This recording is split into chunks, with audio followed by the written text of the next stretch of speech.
umuman olib qaraganda nima uchun o'quvchi bilan o'qituvchini o'rtasida munosabat yaxshi bo'lmaydi? Bunga men 3 ta misol tarzida faktor ko'rsatib o'tishim mumkin. Birinchisi, bu o'qituvchining niyati. Darsga kelayapti-da, voy hozir mana shu rasvo sinfga darsga kiraman, shu tezroq o'tib ketsa edi shu dars degan niyat bilan kiradi. Bu bumerang. 3 tama bo'ldi, ketdi. O'sha bolalar ham shu ustoz tezroq ketsa edi degan munosabatda bo'ladi. Ikkinchisi, bu o'qituvchini aynan o'quvchilarni shaxs sifatida qabul qilmasligi. Ya'ni har bir bola bu Alloh tomonidan berilgan ne'matda, ularni har birini o'ziga xos tomoni bor. Kimdir zo'r rasm chizsa, kimdir nutqi zo'r, kimdir zo'r yoza oladi. Mana shu o'ziga xosligini aniqlab, ularni mana shu boricha qabul qilishni o'rganishi juda ham muhim.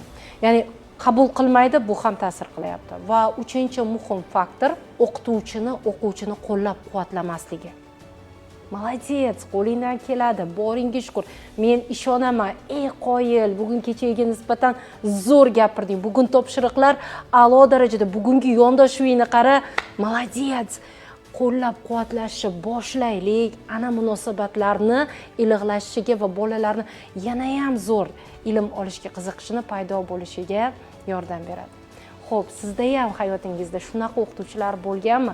Agar mana shu 3 ta faktorni ustida ishlagan va sizni hayotingizga ta'sir qilgan ustozlar bo'lsa, imkon bo'lsa kommentariyada ularni ismi shariflarini yozib qoldiring.